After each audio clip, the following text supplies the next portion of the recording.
ಬೊಂಬೆ ಹೇಳುತ್ತೈತೆ ಮತ್ತೆ ಹೇಳುತ್ತೈತೆ ನೀನೇ ರಾಜಕುಮಾರ.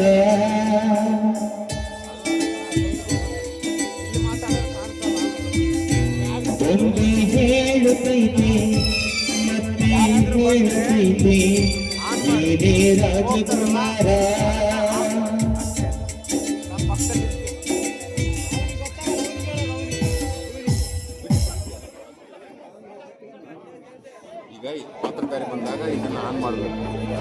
ದಯವಿಟ್ಟು ಬಡವರಿಗೆ ಸಾಲ ಕೊಟ್ಟು ಸತ್ತರನಾಗಿ ಮೆರೆಯುವ ಶ್ರೀಮಂತ ಕಳನಾಯಕ ಪ್ರಭಾಕರ್ ಕಳನಾಯಕ.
ನನ್ನಂತೆ ನೀನು ಶ್ರೀಮಂತನಾಗಬೇಕೆಂದು ತಿರುಕನ ಕನಸು ಕಾಣುತ್ತಿರುವ ಮಗನೇ, ಅದು ನಿಮ್ಮಪ್ಪನಿಂದಲೂ ಸಾಧ್ಯವಾಗದ ಮಾತ.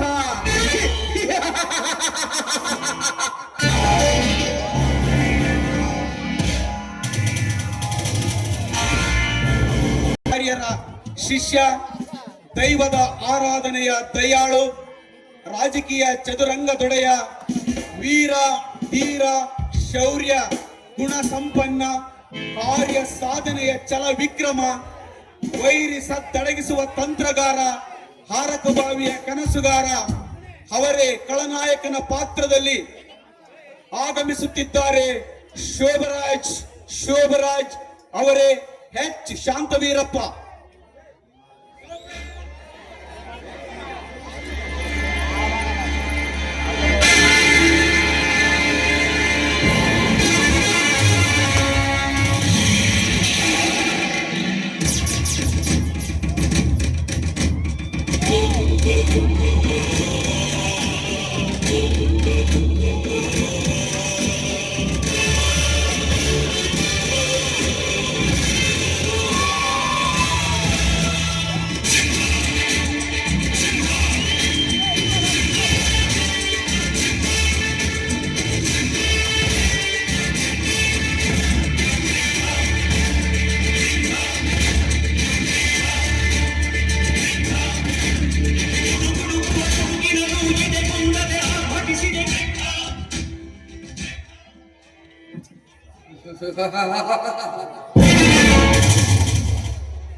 ಶ್ರೀಮಂತನಿಂದ ಸೊಕ್ಕಿನಿಂದ ಮೆರೆಯುವ ನಿನ್ನನ್ನು ಮಾರಿಯ ಮುಂದೆ ಬಲಿ ಬಿಟ್ಟಿರುವ ಕೋಣವನ್ನು ಅದೇಗೆ ಮಚ್ಚಿನಿಂದ ಕೊಚ್ಚಿ ಪ್ರಾಣ ತೆಗೆಯುತ್ತಾರೋ ಹಾಗೆಯೇ ನಿನ್ನ ದೇಹದಲ್ಲಿ ತುಂಬಿಕೊಂಡಿರುವ ನಿನ್ನ ಪ್ರಾಣವನ್ನು ಬೇರ್ಪಡಿಸಲು ಸಿದ್ಧನಾಗಿದ್ದಾನೆ ಈ ಸ್ಥಳದಂಕ ಮಲ್ಲ ಸರ್ದಾರ್ ಶೋಭರ.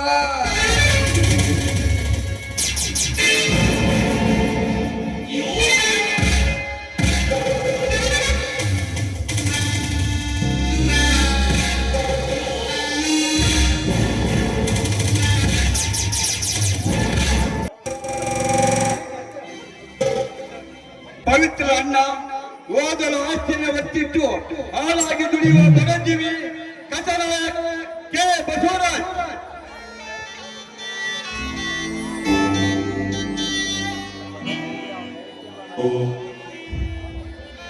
ಮನುಷ್ಯರನ್ನು ತಿನ್ನುವ ರಣಹದ್ದುಗಳೆಂದರೆ ನಾವು ತಿನ್ನುವ ಕರುಣೆ ಪಿತ್ತಾಚಿಗಳಮ್ಮ.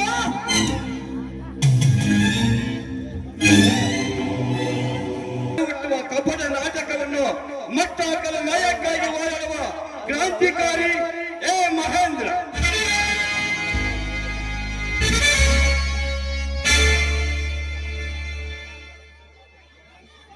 ಸೋಮರಾಜ್ ಬರೀ ಗಂಡದ ಎಲ್ಲ ಗಂಡ ಬೇರುಂಟು ರೋಗವೀರ ಬದುಕಿನ ನಾಯಕ ಆಳುವ ಗಂಡುಗಾರಿ ನಿಂಬಂತ ಪುಂಡರಿಗೆ ಹೆಂಡುವರೇ. ವಿಜಯ್ ಪವಿತ್ರ ಪ್ರೀತಿ ಮಾಡಿ ಕೊನೆಗೆ ಹುಚ್ಚನಾಗಿ ಕಥಾನಾಯಕ ಎ ಮನೋಜ್ ಕುಮಾರ್.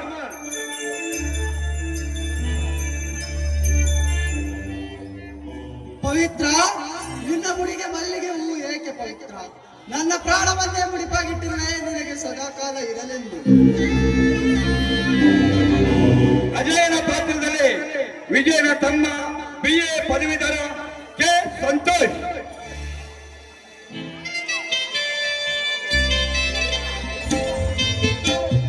ಬಿರುಗಾಳಿ, ನೀನು ಬಿರುಗಾಳಿ ಆದರೆ ನಾನು ಉರಿಯುತ್ತಿರುವ ಬೆಂಕಿಯ ಜ್ವಾಲೆ. ನಿನ್ನ ಆಯಸ್ಸು ಮುಗಿದಂತಿದೆ, ನಿನ್ನನ್ನು ಮುಗಿಸುವುದೇ ಒಳ್ಳೆಯದು. ಈಗ ಆಶಾ ಚಂಚನ ಪಾತ್ರದಲ್ಲಿ ಶೋಭರಾಜನ ಗುಮಸ್ತ ಆಶಾ ಪಿ ಮೌನೇಶ್.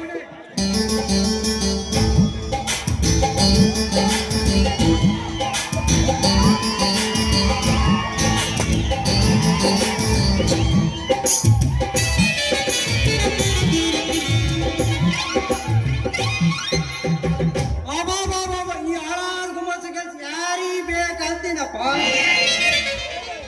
ಮಂಗಳೂರಾದ್ರೆ ನಿತ್ಯ ಮಾಡಕ ಬಿಡದ ನಮ್ ಸಾಕಾರು ಅಂತ ಕೆಲಸ ಕಳಪ ಇದು.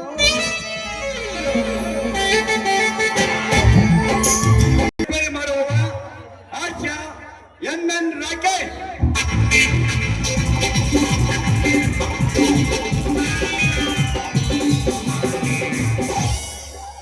ಮೂರು ಕಾಡು ಸುತ್ತಾಡಿ ಸುತ್ತಾಡಿ ಸಾಕಾಗಿ ಹೋಗೈತ್ ನೋಡ್ರಿ. ಯಾರಿಗ್ ಬೇಕಂತೀನಿ ಬಂಡರ ಬಾರು ಈ ಬಾರು ಪಟ್ಟನೆ ಇಲ್ಲವಾ. ಅವಳಿಗಾಗಿ ಸಂಧಿ ಗೊಂದಿ ಎಲ್ಲ ತಿರ್ಕೊಂಡು ಬಂದದಾಯ್ತು. ಪಾಂಡು ದಿನಸಿ ಅಂಗಡಿ ಮಾಲೀಕ ಬಾರನ ಗಂಡ ಆಶಾ ಕೆ ಈಶ್ವರ.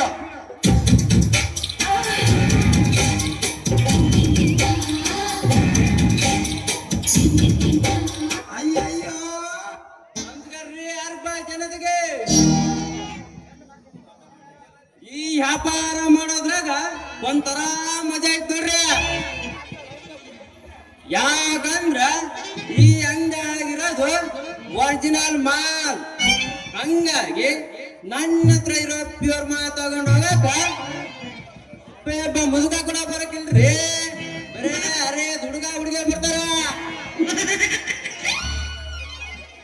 ಶ್ರೀ ಪಾತ್ರದಲ್ಲೇ ಸಂಧ್ಯಾ ಕೀರ್ತಿ ಕಳದಾಕಿ ಕಡೂರು, ಪವಿತ್ರ ವಿಜಯನ ಪ್ರೇಯಸಿ ಚಂಚಲಿ ತ್ರಿವೇಣಿ ಬೆಂಗಳೂರು, ಪಾರು ಆಶಾ ಶಿಲ್ಪ ಭದ್ರಾವತಿ.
ಶ್ರೀ ಗುರು ರುದ್ರ ತಿಪ್ಪೇಸ್ವಾಮಿ, ಈ ನಿನ್ನ ಭಕ್ತಳು ನಿನ್ನಲ್ಲಿ ಏನನ್ನು ಬೇಡಿಕೊಳ್ಳೋದಿಲ್ಲಪ್ಪ.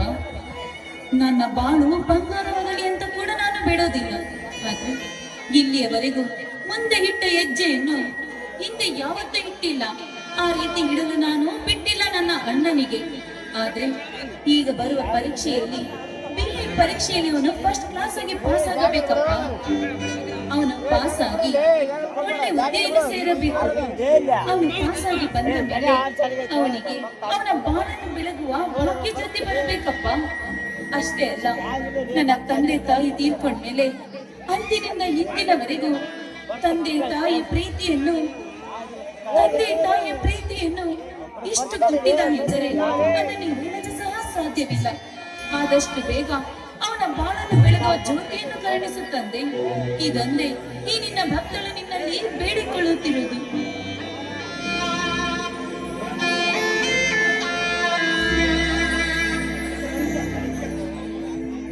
ಏನೋ ಮಾತಂಗಿ, ಏನೋ ಚಿಂತೆ ಮಾಡ್ತಿರುವೆ ಅಲ್ಲ?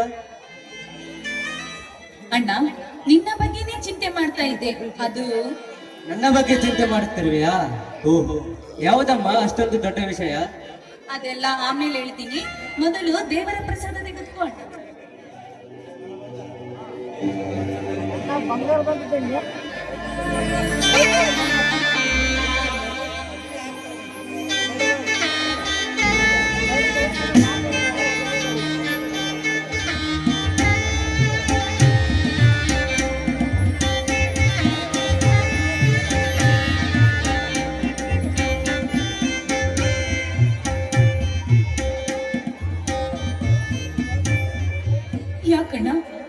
ಯಾಕಣ್ಣ ನಿನ್ನ ಕಣ್ಣಲ್ಲಿ ನೀರು?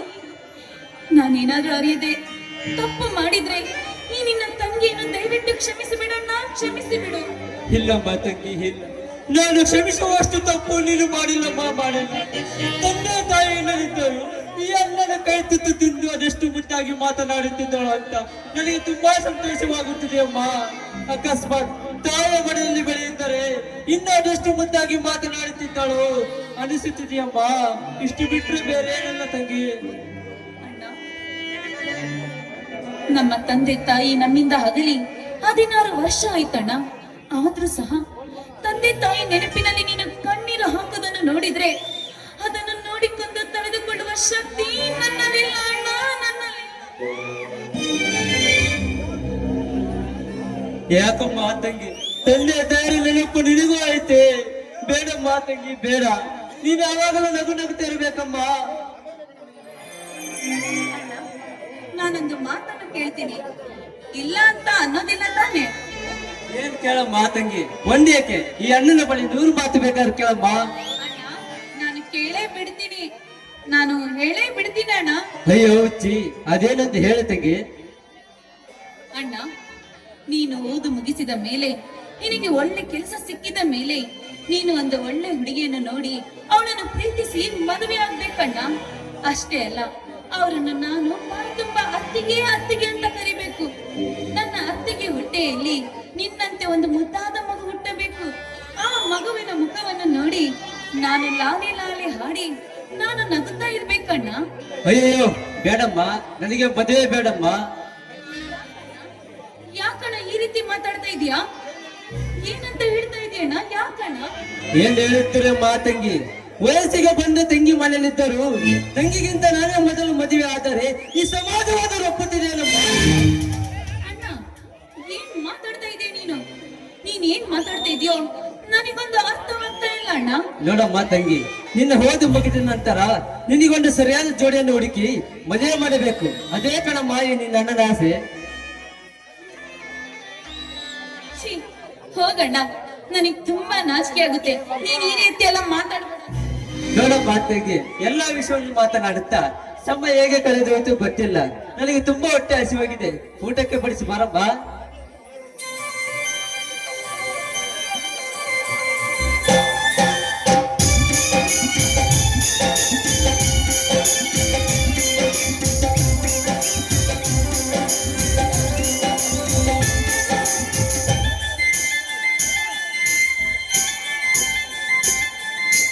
ಅಣ್ಣ ತಂಗಿಯರ ಈ ಬಂಧ ಜನ್ಮ ಜನ್ಮಗಳ ಹನುಬಂಧ. ಅಣ್ಣ ತಂಗಿಯರ ಈ ಬಂಧ ಜನ್ಮ ಜನ್ಮಗಳ ಹನುಬಂಧ. ಜೀವಕ್ಕೆ ಕೊರಳು ದೇಹಕ್ಕೆ ನೆರಳು ನಾವಾಗಲೆಂದು ಹೊರತುತ್ತಿದೆ ಈ ರಕ್ಷಾ ಬಂಧನ.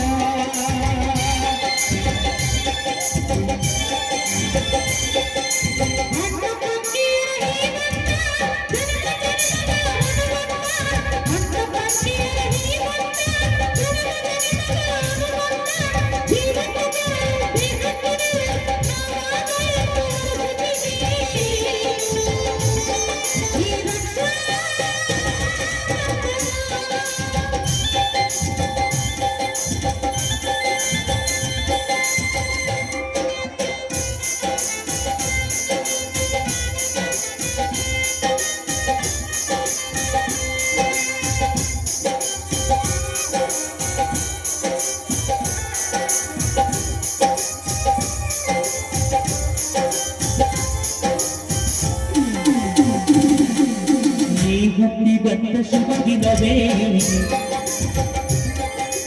ಈ ರಾತ್ರಿ ಹಬ್ಬ ಬಂದಿತ್ತು. ಸೋದರಿಗೆ ಬಂದು ಹೊರಗಿದ್ದು ಈ ರಾತ್ರಿ ಸಾಕಿ ಹೇಳಿದ್ದು. ತಂಗಿಗೆ ಹುಟ್ಟಿದ ಕ್ಷಣ ಅಣ್ಣನ ಪದವಿ ಹುಟ್ಟಿತು. ತಂಗಿಗೆ ಹುಟ್ಟಿದ ಕ್ಷಣ ಅಣ್ಣನ ಪದವಿ ಹುಟ್ಟಿತು. ತಂಗಿಗೆ ಗೌರವದ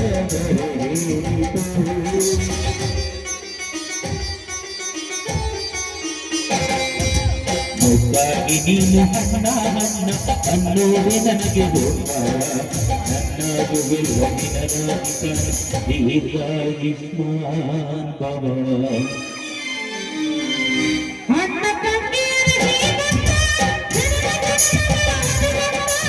ಅಣ್ಣ ತಂಗಿಯರ ಜೀವಂತ ಜನ್ಮ ಜನ್ಮಗಳ ಮನಬಂಧ. ಈ ರಕ್ಷಾ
ನೂರಾಗಿ ನೀನು ತಂಗಿ ತಂಗಿ ಅನ್ನೋವೆ ನನಗೆ ಶ್ರೀಹರಿ ಹೃದಯಾಗಿ ನೀನು ಹೆದರಾಗಿನ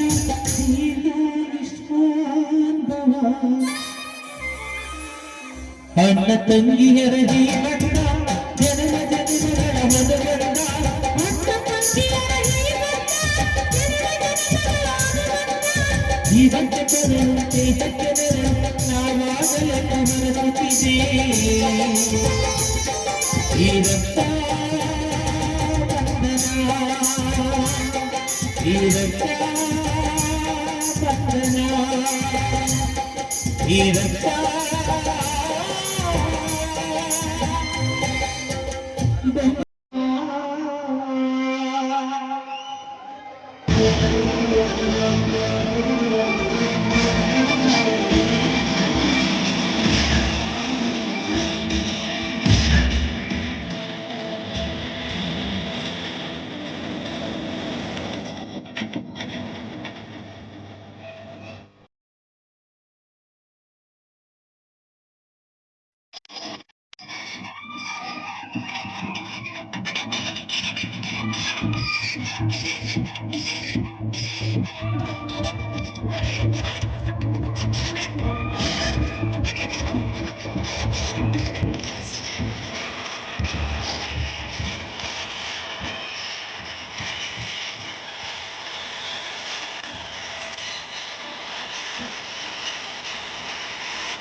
ಲೇ ಶೋಭರಾಜ್, ನನ್ನಂತೆ ನೀನು ಶ್ರೀಮಂತನಾಗಬೇಕೆಂದು ತಿರುಕನ ಕನಸು ಕಾಣುತ್ತಿರುವ ಆ ಮಗನೇ,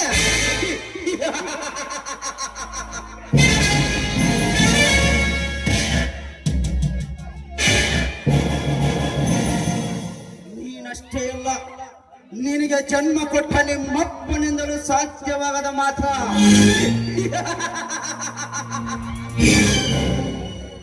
ಕುದುರೆ ಕುದುರೆನೇ, ಕತ್ತೆ ಕತ್ತೆನೇ, ಕುದುರೆಯ ಸರಿಸಮ ಕತ್ತೆ ಅಂದರೆ ಕತ್ತೆಗೆ ತಕ್ಕ ಬುದ್ಧಿ ಕಲಿಸಬೇಕಾಗುತ್ತದೆ ನಮ್ಮಂತ ಶ್ರೀಮಂತರ.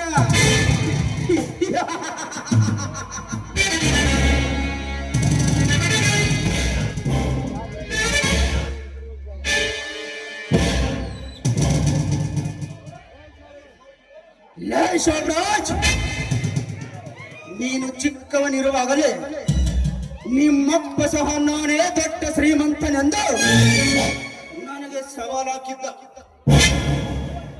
ಅದಕ್ಕಾಗಿಯೇ ನಿಮ್ಮ ಮನೆಯಲ್ಲಿದ್ದ ಹಣ ಬಂಗಾರವನ್ನೆಲ್ಲ ದೋಚಿಕೊಂಡು ಬಂದು ನಾನು ದೊಡ್ಡ ಶ್ರೀಮಂತನಾದೆ.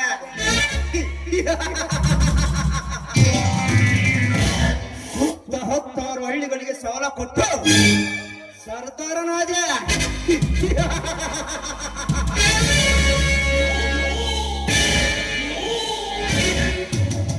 ಬಡ್ಡಿಗೆ ಬಡ್ಡಿ ಅಂತ ಲೆಕ್ಕ ತೆಗೆದು ಇನ್ನು ದೊಡ್ಡ ಶ್ರೀಮಂತನಾದೆ.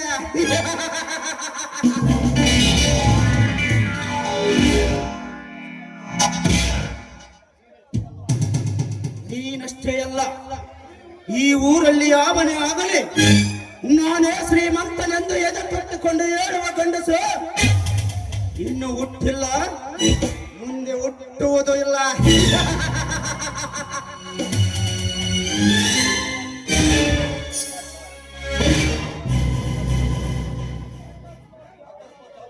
ಅಕಸ್ಮಾತ್ ಯಾವನಾದ್ರೂ ನಾನೇ ಶ್ರೀಮಂತನೆಂದು ಹೇಳಿಕೊಂಡಿದ್ದೆ ಆದರೆ ಅವರನ್ನು ಕ್ಷಣಾರ್ಥದಲ್ಲೇ ಸುಟ್ಟಾಕಿ ಬಿಡುತ್ತಾನೆ ಈ ಚದುರಂಗದ ಚರಣ್ ರಾಜ್.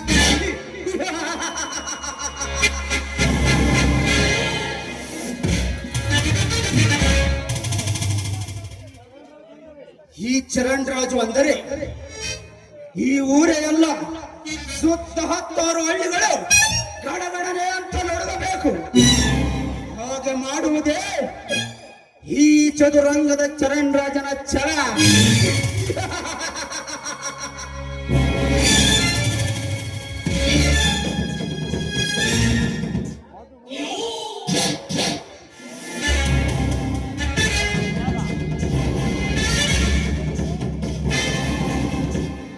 ಓಹೋ, ಯಾರೋ ಬರುತ್ತಿದ್ದಾರಲ್ಲ, ಯಾರಿರಬಹುದು?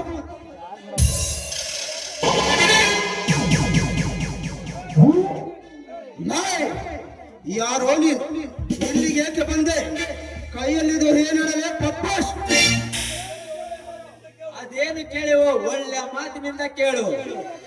ಈಗೇಕೆ ಕಿರಿಚುವೆ? ನಾಯ್ ಮಗನೇ, ಏನೋ ಬಗಳಿದ್ದು ಈ ಶ್ರೀಮಂತನಿಗೆ ಎದೆ ಒಪ್ಪಿಸಿ ಅದರ ಉತ್ತರ ಕೊಡುತ್ತೀಯ ಮಗನೇ? ಏಕೆ ಕಿರಿಚುವೆ? ಇದು ಸೂಟ್ ಕೇಸು, ಇದರೊಳಗೆ ದುಡ್ಡಿದೆ. ಈ ವಿಷಯ ನಿಮಗೇಕೆ ಬೇಕು?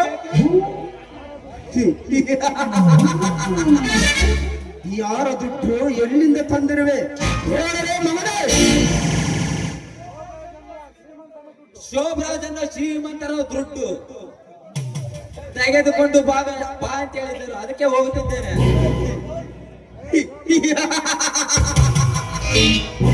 ನಾಯ್ ಶೋಭರಾಜ್, ಹಣ ಬಿಡಿಸಿಕೊಂಡು ಬರೋದಕ್ಕೆ ಚೆಕ್ಕನ್ನು ಬರೆದು ಕೊಟ್ಟು ಕಳಿಸಿರುವ ಯಾವ ಮಗನೇ, ಈಗ ಈ ಹಣ ನನ್ನ ಹತ್ರ ಸೇರಿದೆ. ಇವನ ಪ್ರಾಣ ಸ್ವರ್ಗ ಲೋಕಕ್ಕೆ ಸೇರಿಸುತ್ತೇನೆ.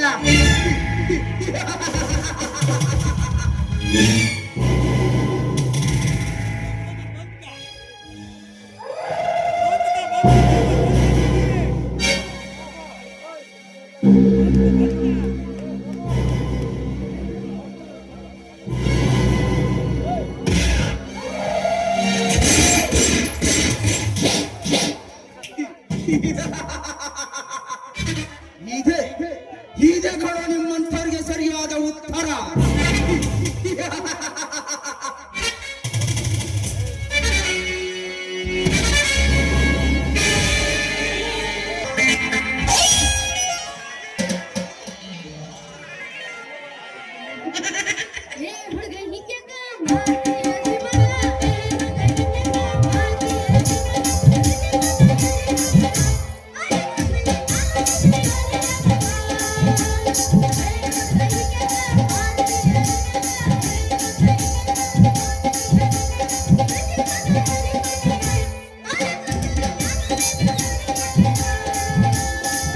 ಹುಡುಗಿ ಹಿಂಗತ ಮಾತಿ ಜಡಿ ಮಗ, ಹುಡುಗಿ ಹಿಂಗತ ಮಾತಿ ಜಡಿ ಮಗ, ಬೆಳ್ಳಿ ಕೊಟ್ಟಿದ್ದ ಬೆಲ್ಲ ಕೊಟ್ಟಿದ್ದ.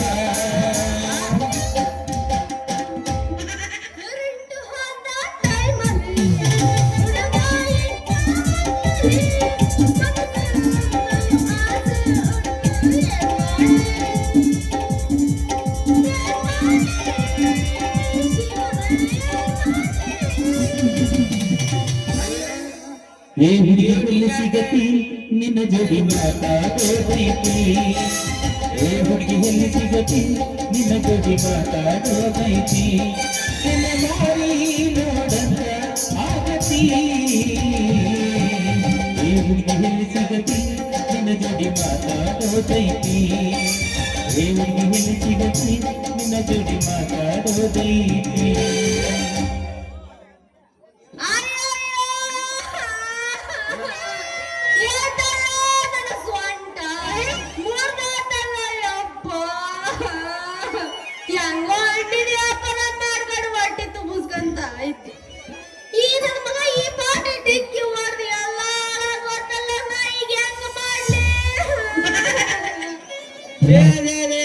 ಯಾಕೆ ಮಾತಾಡ್ತೇಳಿ ನಿನ್ನ ಅವನ? ಅಲ್ಲ, ಹಣ್ಣಿನ ಬುಟ್ಟಿ ತಲೆ ಮೇಲೆ ಇಟ್ಕೊಂಡು 2 ಕಾಯಿ ಬೀಸ್ಕೊಂಡು ಎದೆ ನೀರ್ಸ್ಕೊಂಡ್ ಬಂದ್ರ ಎದುರುಗಡೆ ಬರ್ರಿ ಯಾರು ಕಾಣಿಕಲ್ಲ. ಏನನ್ ಕಣ್ಣಿಗ ಕಣ್ಣಾಗ ಏನನ್ ಇಟ್ಕೊಂಡಿದ್ದೆ ಅಲ್ಲಿ ಬುಡ್ಕೊಂಡಿದ್ದೀರಿ? ಹೆಂಗ ಮಾತಾಡ್ತೇನೆ? ಹಳ್ಳಿ ಐದ ಹೆಂಗ ಐತಿ ಮನ್ಸಿಗೆ? ಲೇ ಬ್ಯಾಡ್ಗೆ ಮೆಚ್ಕ ಅಂತಾಳ ಏನೇನ್ ಹಂಗ ಮಾತಾಡ್ತಿ ಮಾಡ್ಕೊಂಡ್ ಬಿಟ್ಟಾಳ್ತಾರ ಏನಂತ ಮಾತಾಡ್ತಿಯಲ್ಲ ಎಷ್ಟು ಧೈರ್ಯ ನಿನಗೆ ನೋಡ ಏ ಮಂಗನ್ ಮುಸುಡಿಯನ ಹಿಂಗೆಲ್ಲ ಮಾತಾಡಿದ್ರೆ ಸರಿ ಇರೋದಿಲ್ಲ ನೋಡು ಮತ್ತೆ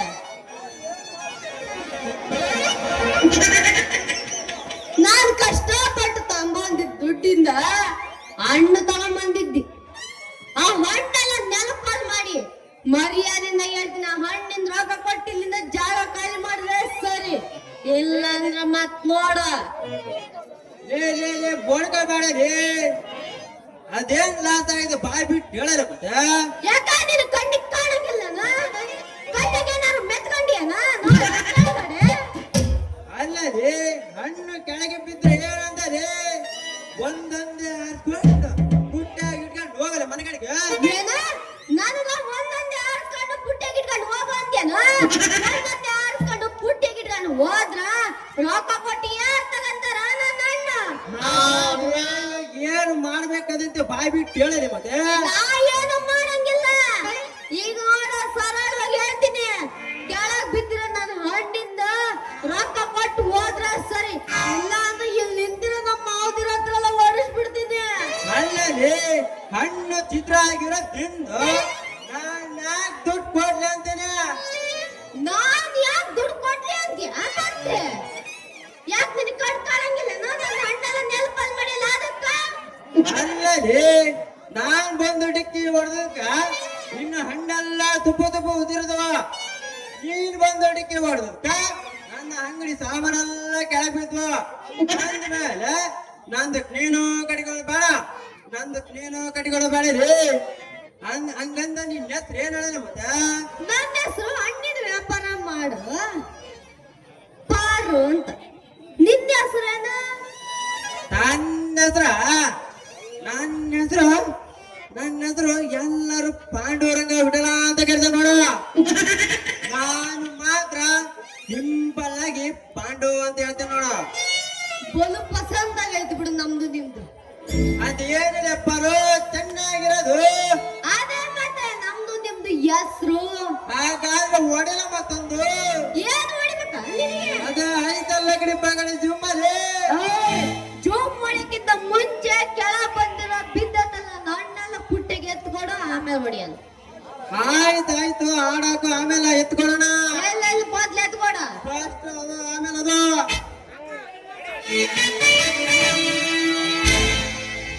ಬಾಂಗಡಿಯೇ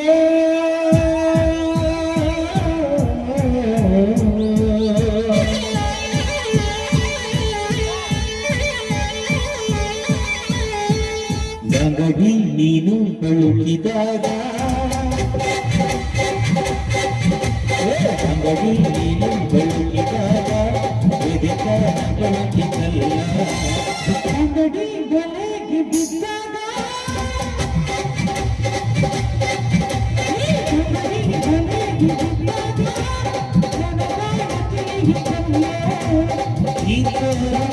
ಕಾಯೋದಿಲ್ಲ ಇದ್ದಾಗತಿ ಕೊಲ್ಲ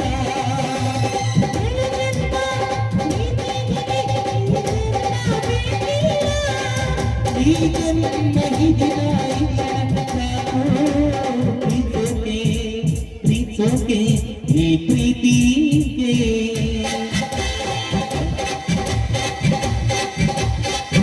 ನೀನು ಬಳುಕಿದಾಗ ಎದೆ ಪ್ರಾಣ ಬಳುಕಿತಲ್ಲ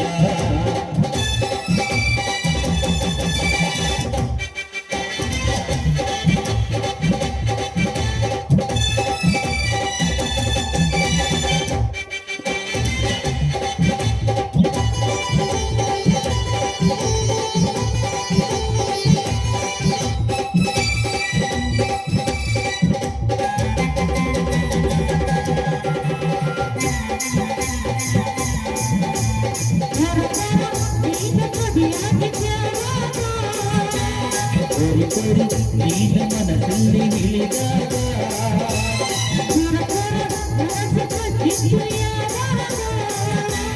ಕೋರಿ ಕೋರಿ ಹೃದಯ ಒಂದು ಕ್ಷಣ ನಿಂತಾಗ ಈ ಪ್ರೀತಿಗೆ ನೂರಾರು ಕಣ್ಣುಗಳು ದಾರಿಯಲ್ಲಿ ಎಳೆದಾಡು ಮನಸ್ಸುಗಳು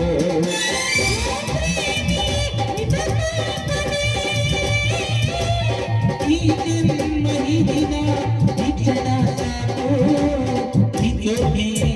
ಪ್ರೀತಿಗೆ ಈ ಪ್ರೀತಿಗೆ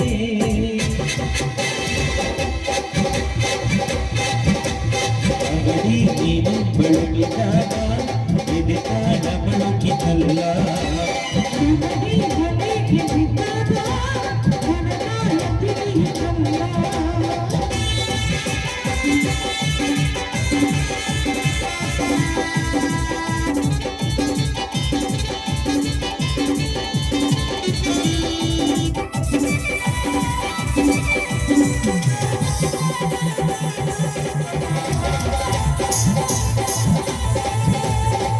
ಹಳ್ಳಿ ಹುಡುಗಿ ಕನಸಂದಿದ್ದ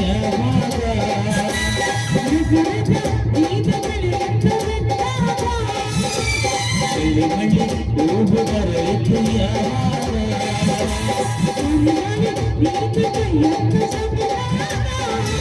ಮರೆದಾಡಿದ ಮಲ್ಲ ನೀಡುವ ನಿಂಗೆ ಇಲ್ಲ ಈ ಮಲ್ಲನ ನಾಡೀನಿ ಗುಡಿಯಲ್ಲೂ ನೀ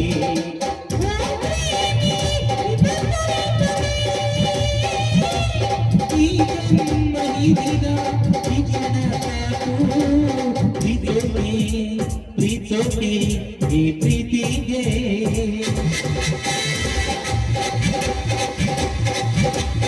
ಅವಳಿ ನೀನು ಬಳುಕಿದಾಗ ಇದು ಕಾಲ ಬಳುಕಿತಲ್ಲ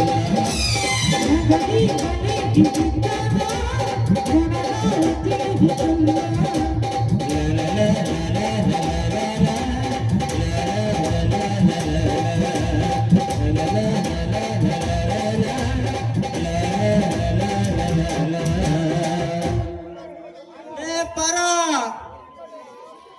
ನನ್ನ ಅಂಗಡಿಗಳಿಗೆ ಯಾರು ಇದ್ರೆ ನಾನಿನ್ನು ಹೋಗಿ ಬರ್ತೇನೆ ಮತ್ತೆ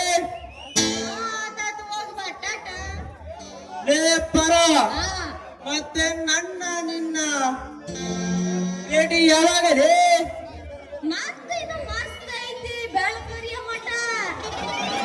ಹೋಗಿ ಬರ್ತೇನೆ ಮತ್ತೆ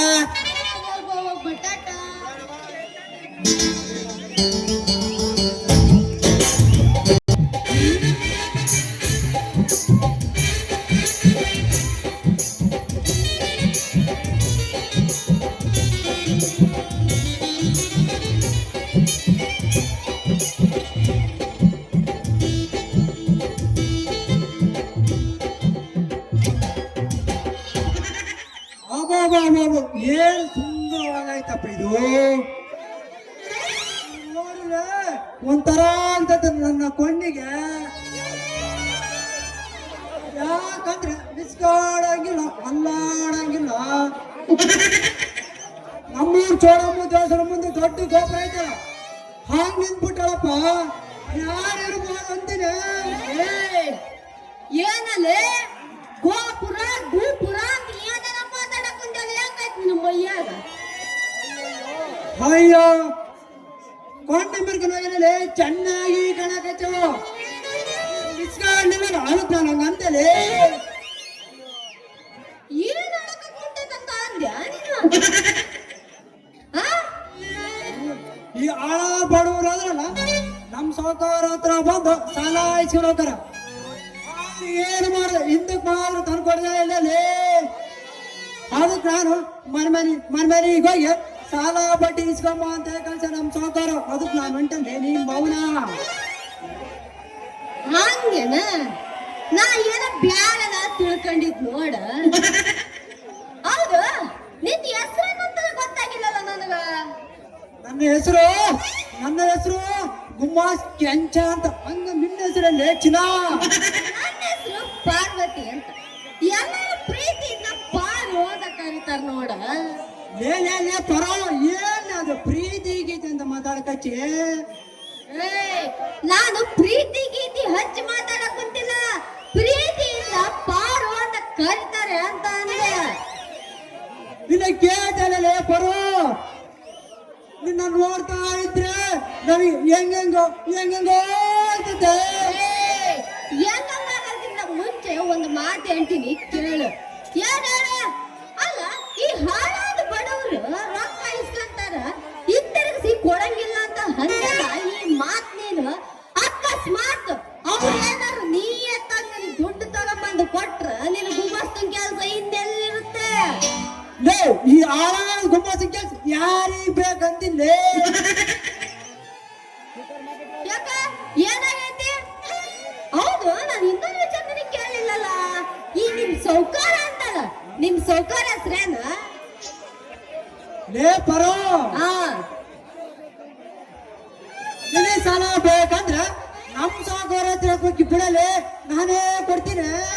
ಅಯ್ಯಯ್ಯೋ, ನಿನ್ನ ಹತ್ರ ಬ್ಯಾಡಪ್ಪ ಅಯ್ಯಪ್ಪ. ಯಾಕಂತ ಹೇಳ್ತೀನಿ ಕೇಳು. ನಾನು ಪಾಪ ನೀನು ಅಲ್ಲಿ ಇಲ್ಲಿ ಹೋಗಿ ರೊಕ್ಕ ವಸೂಲಿ ಮಾಡ್ಕೊಂಬಂದು ಕೊಡ್ತೀಯ. ಇದೇ ತರ ಅದನ್ನ ತಗೊಂಬಂದ್ ನನಗೆ ಕೊಟ್ಟೆ ಅಂದ್ರ ನಿಮ್ಮ ಸೌಕರ್ಯ ಲೆಕ್ಕ ಕೊಡ್ಬೇಕಲ್ಲ, ಮತ್ತ ಹಿಡ್ಕೊಂಡಿದ್ದ ಪಡಿತಾನ. ಹಂಗಂತೀಯ ಪರೋ? ಹಂಗಂದ್ರೆ ನಮ್ ಸಾಕೋರ ಹತ್ರ ಕರ್ಕೊಂಡೇ ಬಿಡ್ತೀರ. ತಗೊಂಡ್ರೆ ಲೆಕ್ಕ ಬರ್ತಾರ ರೊಕ್ಕ, ಆದ್ರೆ ಈ ಗುಂಪಾಸ ಅಂದ್ರೆ ಲೆಕ್ಕನೇ ಬರ್ತೀವಿ ನೋಡ್. ಮತ್ತೆ ಹಂಗೇನ ಮತ್ತ ಹಂಗಿದ್ರೆ ಸರಿ ಹೋಗತ್ ನೋಡು. ಲೇ ಪರೋ, ರೊಕ್ಕ ಕಡಿಮೆ ಬಂದ್ರೆ ಈ ಗುಂಪಾಸನ ಕೇಳಿದ್ರೆ ಕೊಡ್ತಾನೆ. ಹೌದೌದು, ಮತ್ತೆ ನನಗೂ ಈ ವ್ಯಾಪಾರನಾಗ ಬಹಳ ಕಡಿಮೆ ಆಗೋಗೈತ್ರಿ ಮೇಸ್ತರ. ಅದ್ರಾಗ ಒಂದ್ ಸ್ವಲ್ಪ ಇದು ನಂತರ ರೊಕ್ಕ ಇಸ್ಕೊಂಡ ನನ್ನ ವ್ಯಾಪಾರ ಜಾಸ್ತಿ ಆಗತ್ತೆ. ವ್ಯಾಪಾರ ಜಾಸ್ತಿ ಆದ್ಮೇಲೆ ಬೇಕಾದ್ರೆ ಹಿಂತಿರುಗಿಸಿ ಕೊಟ್ಟಿರುತ್ತೆ. ಏನಂತೀರಿ ಗುಮ್ಮಸ್? ಲೇ ಪರೋ, ಬೇರೆ ಜುಜಿ 500 ಹಾಕಲಿ 50,000 ಕೊಡ್ತೀನಿ. ಒಂದೇ ಒಂದು ಸಲ ನನ್ನ ಮುಂದೆ ನಾಟ ಮಾಡ್ಬಿಡಲ್ಲ. ಮತ್ತೆ ನಾಟ ಮಾಡಕ್ಕಿಂತ ಮುಂಚೆ ರೊಕ್ಕ ಕೊಡು, ಆಮೇಲಿಂದ ನಾಟ್ಯ ಮಾಡ್ತೀನಿ. ಆಯ್ತು, ಕೊಡ್ತೀನಿ. ಮತ್ತೆ ಮತ್ತು ಒಗೆನ ಮತ್ತೊಂದು ಇಲ್ಲ, ಫಸ್ಟ್ ರೊಕ್ಕ ತಾನೆ.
ಬೆಳಗಿನ ಬಡಸತಿ ಬೆಳಗಿನ ದಿನಸತಿ ಕಡಿಗೆನ ಕೊಡಸತಿ ನಿಮ್ಮ ಕಡಿ ಸೋಬರ ರಾತ್ರಿಗಳು ನಿನ್ನ ಕಡಿಸಿಕೊರ ಕಡಿಸಿಕೊರೋ ನನ್ನ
ಹಳ್ಳಿ ಬೆಟ್ಟ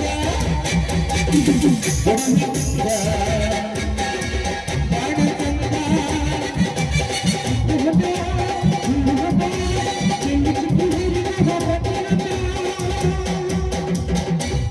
ಇನ್ನು ಮದುವೆ ಮುಗಿದಿಲ್ಲ ನೀ ದಡಬಡ ಬಡಬೇಡ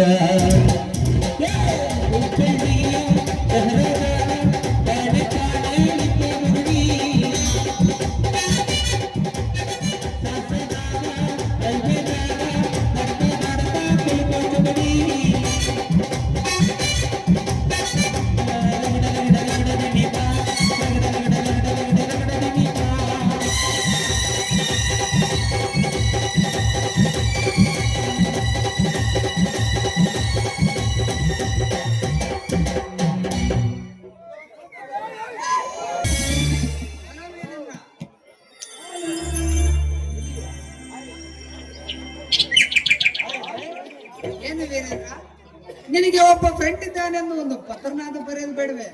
ಇಲ್ಲ ಅಜಯ್, ಪತ್ರ ಯಾಕೆ? ನಾನೇ ಬಂದು ನಿನ್ನ ಹತ್ರ ಮಾತಾಡ್ಬೇಕು ಅನ್ಕೊಂಡಿದ್ದೆ. ಆದ್ರೆ ಏನು ವೀರೇಂದ್ರ, ಅಲ್ಲಿ ಏನಾದರೂ ತೊಂದರೆ ಆಯ್ತೆ? ಇಲ್ಲ ಅಜಯ್, ತೊಂದರೆ ಏನಿಲ್ಲ. ಪರೀಕ್ಷೆ ಹತ್ತಿರ ಬಂತಲ್ಲ, ವರ್ಕ್ ಮಾಡೋದು ಜಾಸ್ತಿ ಆಯ್ತು ಅಷ್ಟೇ. ಹೌದು ವೀರೇಂದ್ರ, ನನಗೂ ಅಷ್ಟೇ. ನಿನ್ನ ಹತ್ರ ಬರ್ಬೇಕನ್ಕೊಂಡ್ರೆ ನನಗೂ ತುಂಬಾ ವರ್ಕ್ ಇತ್ಕೊಂಡು ಬರೋಕೆ ಆಗಲ್ಲ. ಸಾರಿ ಫ್ರೆಂಡ್, ಬೇಜಾರಿಲ್ಲ ತಾನೆ? ಹೋಗ್ಲು ಬಿಡು ಅಜಯ್, ಓದು ಮುಗಿದ ನಂತರ ಏನು ಮಾಡ್ಬೇಕೆಂದ್ರೆ? ನೋಡು ವೀರೇಂದ್ರ, ಓದು ಮುಗಿದ ನಂತರ ಅದರ ಬಗ್ಗೆ ಚಿಂತೆ. ಅಲ್ಲಿಯವರೆಗೂ ಈ ಸಲ ತುಂಬಾ ಓದಿ ಪರೀಕ್ಷೆಯಲ್ಲಿ ಫಸ್ಟ್ ಕ್ಲಾಸ್ ಪಾಸ್ ಆಗಬೇಕಂತ ಕಣು. ಅಜಯ್, ಏನ್ ಹೇಳಿದ ನಿಂದು? ಫಸ್ಟ್ ಕ್ಲಾಸ್ ಅಡಿಯ ಗೆಳೆ ಅಂದ್ರೆ ಹೇಗಿರ್ಬೇಕು? ಹೌದು ವೀರೇಂದ್ರ, ಈಗಿನ ಕಾಲದಲ್ಲಿ ನಮ್ಮ ಬುದ್ಧಿ ನಮ್ಮ ಕೈಯಲ್ಲಿರಬೇಕು. ಯಾಕೆಂದ್ರೆ ಪ್ರೀತಿಯಿಂದ ಸಾಕಿ ಬೆಳೆಸಿದ ನನ್ನ ಕನಸು ನನಸು ಮಾಡಬೇಕು. ಅಜಯ್, ನೀನು ವಿದ್ಯಾವಂತರಾಗಿದ್ದರು ನಾನು ನನ್ನದನ್ನು ಬಿಟ್ಟು ಬೇರೆಯವರಿಗೆ ಉಪಕಾರ ಮಾಡುವುದು ಇಲ್ಲವೇನೋ? ವೀರೇಂದ್ರ, ಬೇರೆಯವರಿಗೆ ಉಪಕಾರವೆಂದರೆ ನೀನು ಏನು ಹೇಳ್ತಿರುವ ವೀರೇಂದ್ರ? ಅಜಯ್, ನಾವು ವಿದ್ಯಾವಂತರಾಗಿದ್ದು ನಮ್ಮ ಮನೆಯಲ್ಲಿ ತಪ್ಪು. ಏಕೆಂದರೆ ನಾಲ್ಕು ಕಡೆ ಆಗುವ ಅನ್ಯಾಯವನ್ನು ಬಟ್ಟಾಕಬೇಕಣೋ. ನೋಡು ವೀರೇಂದ್ರ, ಆಗುವುದು ನ್ಯಾಯವೋ ಅನ್ಯಾಯವೋ ಅದೆಲ್ಲ ನಮಗೇಕೆ? ವಿದ್ಯಾವಂತರಾಗಿ ಬುದ್ಧಿ ಕಲಿಬೇಕಷ್ಟೇ. ಅಜಯ್, ನಿನ್ನ ಮಾತಿನ ಅರ್ಥ?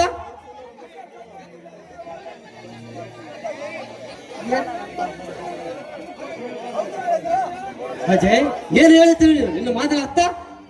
ಹೌದು ವೀರೇಂದ್ರ, ಯಾಕೆಂದರೆ ನಾವು ನಮ್ಮ ಕಣ್ಣಲ್ಲಿ ಕಂಡಿರುವ ಕನಸು ನನಸಾಗುವವರೆಗೂ ಸುಮ್ಮನಿರಲೇಬೇಕು. ಆಮೇಲೆ ಆಮೇಲೆ ನೋಡಿಕೊಂಡರಾಯ್ತು ನ್ಯಾಯ ಅನ್ಯಾಯದ ಬಗ್ಗೆ. ಅಜಯ್, ಏನು ಹೇಳ್ತೀವಿ ನೀನು? ನಿನ್ನ ಕಣ್ಣೆದುರಿಗೆ ಅನ್ಯಾಯವಾದ್ರೆ ನೀನು ಸುಮ್ಮನಿರುವೆಯಾ? ಹೌದು ವೀರೇಂದ್ರ, ತಂದೆ ತಾಯಿಲ್ಲದಿದ್ದರು ಪ್ರೀತಿಯಿಂದ ಸಾಕಿ ಬೆಳೆಸಿದ ನನ್ನ ಕನಸು ನನಸು ಮಾಡಬೇಕು. ಆಮೇಲೆ ನೋಡಿಕೊಂಡರಾಯ್ತು ನ್ಯಾಯ ಅನ್ಯಾಯದ ಬಗ್ಗೆ. ಅದು ಬಿಟ್ಟು ಈಗಲೇ ಹೋರಾಡಿದರೆ ನಮಗೇನು ಸಿಗುತ್ತೆ ಪ್ರತಿಫಲ? ಅಜಯ್, ನಿನ್ನ ಆಗ ಟಿಪ್ಪು ಸುಲ್ತಾನ್ ಅಂದುಕೊಂಡಿದ್ದರೆ ದೇಶಕ್ಕಾಗಿ ದೇಶದ ಪ್ರಜೆಗಳಿಗಾಗಿ ಹೋರಾಡುತ್ತಿರಲಿಲ್ಲ. ಹೈದರಾಲಿ ಮೈಸೂರಿನ ಎಂದು ಬಿರುದು ಪಡೆಯುತ್ತಿರಲಿಲ್ಲ. 7 ಸುತ್ತಿನ ಕೋಟೆಯಲ್ಲಿ ತಿಂದುಂಡು ಆರಾಮಾಗಿ ಮಲಗುವುದಿತ್ತು ಅವ ಮದಕರಿ ನಾಯಕ. ಆದರೆ ಪ್ರಜೆಗಳಿಗಾಗಿ ಹೋರಾಡಿ ತನ್ನ ಪ್ರಾಣವನ್ನೇ ತ್ಯಾಗ ಮಾಡಿಕೊಂಡ ಅವ ವೀರ ಮದಕರಿ ನಾಯಕ. ಹೈದರಾಲಿ ಸೈನಿಕರು ನಮ್ಮ ಚಿತ್ರದುರ್ಗದ ಕೋಟೆಯೊಳಗೆ ನುಗ್ಗಿದಾಗ ಅವನನ್ನು ನೋಡಿ ಸುಮ್ಮನೆ ಹೋಗಿತ್ತು ಅವ ಮರಿಕೆ ಹೋಗುವ. ಆದರೆ ಕಿಂಡಿಯಲ್ಲಿ ತೂರಿಬರುವವರನ್ನು ನೋಡಿ ವೀರವನಿತೆ ಯಾವ ತಳವನ್ನೆತ್ತಿ ಆ ಮನಿಕೆಯನ್ನು ಹಿಡಿದುಕೊಂಡು ಒಬ್ಬೊಬ್ಬರನ್ನು ಬರೆದುಕೊಂಡು ಎಣದ ರಾಶಿಯನ್ನೇ ಹಾಕಿದಳು ಆ ವೀರವನಿತೆ ಒಬ್ಬವು. ಅದಕ್ಕಾಗಿ ವೀರವನಿತೆ ಎಂಬ ಬಿರುದನ್ನು ಪಡೆದಳು. ಅಂತವರೆಲ್ಲ ಹುಟ್ಟಿ ಬೆಳೆದ ಈ ಚಿತ್ರದುರ್ಗ ಜಿಲ್ಲೆಯಲ್ಲಿ ಹುಟ್ಟಿದ ನೀನು ಇಂತ ಮಾತಾಡೋದು ಅಜಯ್? ಹೌದು ವೀರೇಂದ್ರ, ರಾಜ ಮಹಾರಾಜರುಗಳ ಬಗ್ಗೆ ನೀನು ಸಾಕಷ್ಟು ತಿಳಿದುಕೊಂಡಿರುವೆ. ಅದಕ್ಕೆ ನೀನು ಈ ರೀತಿ ಮಾತನಾಡುತ್ತಿರುವೆ. ಆದರೆ ನಾನು ಅವರ ಬಗ್ಗೆ ಏನು ತಿಳಿದುಕೊಂಡಿಲ್ಲ. ಅಜಯ್, ತಿಳಿದುಕೊಂಡು ಮಾತನಾಡೋದಲ್ಲ, ತನ್ನ ಮನಸ್ಸಿನಲ್ಲಿಯೇ ತಾನಾಗಿ ಉಕ್ಕೇರಬೇಕು ಛಲ. ವೀರೇಂದ್ರ, ಛಲ ಎನ್ನುವುದು ಆ ದೇವರು ನನಗೆ ಕೊಟ್ಟಿಲ್ಲ. ನೀನು ಬೇಕಾದರೆ ಹೋರಾಡು, ನಿನ್ನ ಬೆಂಗಾವಲಾಗಿ ಈ ಗೆಳೆಯನಿರುತ್ತಾನೆ. ಓ ಅಜಯ್, ಎಲ್ಲಾ ವಿಷಯವನ್ನು ಮಾತಾಡುತ್ತಾ ಸಮಯವಾಯ್ತು, ನಾನಿನ್ನು ಹೋಗಬೇಕಿತ್ತು. ಮತ್ತೆ ನಿನ್ನ ಭೇಟಿ ಯಾವಾಗ ವೀರೇಂದ್ರ? ಅಜಯ್, ಯಾವ ಟೈಮ್ ಸಿಗುತ್ತೋ ಆಗಲೇ ನನ್ನನ್ನ ಭೇಟಿ.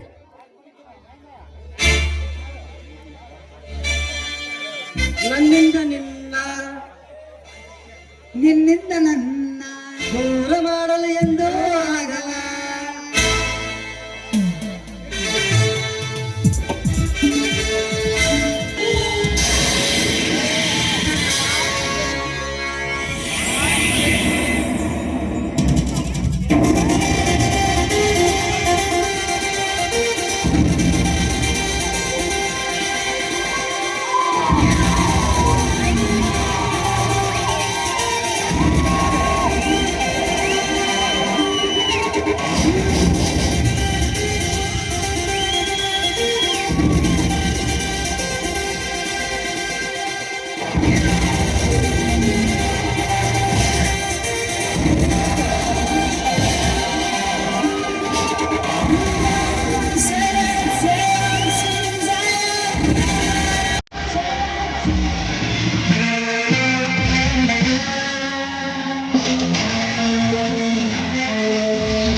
ಸತ್ಯ, ನ್ಯಾಯ, ನೀತಿ, ಧರ್ಮ ನಮ್ಮಂತ ಶ್ರೀಮಂತರಲ್ಲಿ ತುಂಬಿರುವಾಗ ಎಲ್ಲಿದೆ ಸತ್ಯ, ಎಲ್ಲಿದೆ ನ್ಯಾಯ, ಎಲ್ಲಿದೆ ನೀತಿ?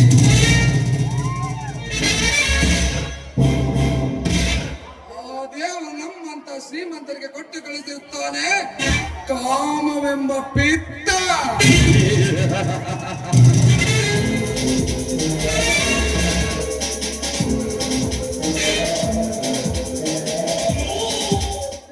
ತಿನ್ನಲು ಅನ್ನವಿಲ್ಲದ ಬಡವರಿಗೆ ಏನು ಗೊತ್ತು? ನ್ಯಾಯ, ನೀತಿ, ನಿಯತ ಅಂದ ಮೇಲೆ ನಮ್ಮಂತ ಶ್ರೀಮಂತರಿಗೆ ಯಾಕೆ ಬೇಕು ನೈತಿಯ ನಿಯತ? ಅದಕ್ಕೆ ಮೊನ್ನೆ ಚೆಕ್ ಬರೆದು ಕೊಟ್ಟು ಸ್ಟೇಟ್ ಬ್ಯಾಂಕ್ ಇಂದ ಹಣ ಬಿಡಿಸಿಕೊಂಡು ಅಂತ ಕಳಿಸಿದ್ದೇವೆ. ಆದರೆ ಇದುವರೆಗೂ ಅವನ ಸುಳಿವೇ ಇಲ್ಲ. ಅಂದರೆ ಬಡವರಿಗೆ ಬೇಕಾಗಿರುವುದು ಹಣ. ನಮ್ಮಂತ ಶ್ರೀಮಂತಿಕೆಯನ್ನು ನೋಡಿ ದಿನಕ್ಕೆ 100 ಜನರು ಬಂದು ಕಾಂಚನಗಳ ಮಂಚಕ್ಕೆ ಒಳಗೆ ತನ್ನ ಕಾಮದಾನ ತೀರಿಸಿಕೊಂಡು ಹೋಗುತ್ತಾರೆ.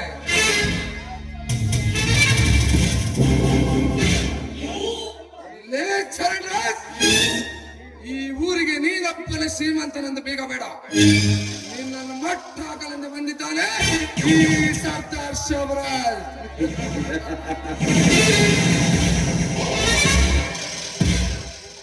ನೀನು ಸಾಲ ಕೊಟ್ಟು ಸರದಾರನಾಗಿ ಮೆರೆದರೆ, ನಾನು ಸುತ್ತ 10 ಕಾಮುಕನಾಗಿ ಮೆರೆದಿದ್ದರೆ ನನ್ನ ಹೆಸರು ಸರ್ದಾರ್ ಶಿವರಾಜನೇ ಅಲ್ಲ.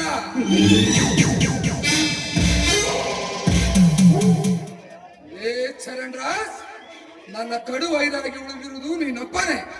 ನಿನ್ನನ್ನು ಯಾವಾಗ ತೆಗೆಬೇಕೋ, ಯಾವಾಗ ಮುಗಿಸಬೇಕೋ ಅನ್ನೋದು ನನಗೆ ಚೆನ್ನಾಗಿ ಗೊತ್ತಿದೆ. ನೀನು ಸಾಕಿ ಬೆಳೆಸಿದ ಹಕ್ಕಿಯನ್ನು ಎಂಬ ಅಂತರದಲ್ಲೇ ಇಟ್ಟುಕೊಂಡು ಪೂಜೆ ಮಾಡುವೆ. ಸಾಕಿ ಬೆಳೆಸಿದ ಹಕ್ಕಿಯನ್ನು ನನ್ನ ಕೈವಶ ಮಾಡಿಕೊಳ್ಳಲೇಬೇಕು. ಅಲ್ಲಿವರೆಗೆ ಮಾತ್ರ ಉಳಿಯುವುದು ನಿನ್ನ ಪ್ರಾಣ. ನಂತರ ಕಳಿಸುವುದೇ ಈ ಶಿವರಾಜರ ಮರ್ಮ.